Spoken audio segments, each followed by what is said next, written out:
आज की इस वीडियो में हम बनाने वाले हैं स्पोर्ट बैग, वो भी रेड कलर में, जो कि पहले अभी तक हमने नहीं बनाया। स्पोर्ट बैग का डिजाइन तो हमने बनाया, लेकिन रेड कलर में अभी तक हमने नहीं तैयार किया और आपको दिखाते हैं कि रेड कलर में जो है स्पोर्ट बैग वो किस तरह का लगता है। तो चलिए जल्दी से करते हैं स्टार्ट और हम आपको इस वीडियो में दिखाएंगे स्पोर्ट बैग का ओनली रेड कलर में फ्रंट पल्ला तैयार करके, क्योंकि बैक पल्ले में लोग इतने ज्यादा इंटरेस्टेड नहीं है।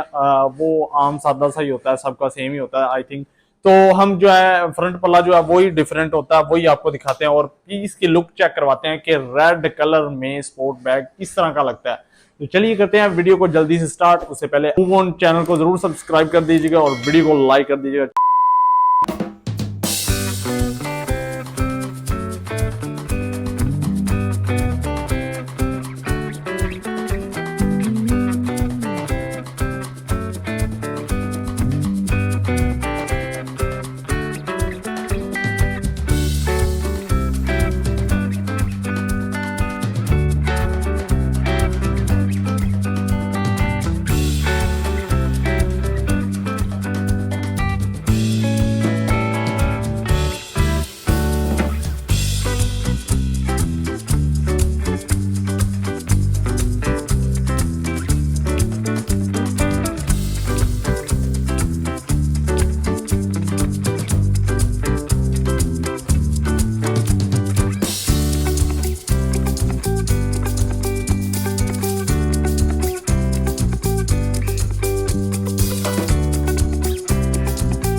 हाँ जी, तो गाइस उम्मीद है कि आपको हमारी वीडियो की समझ आ गई होगी और आपको पता चल गया होगा कि स्पोर्ट बैग जो है रेड कलर में किस तरह का लगता है। और I hope enjoy this video, please like subscribe my YouTube channel move on and thank you so much watching this video.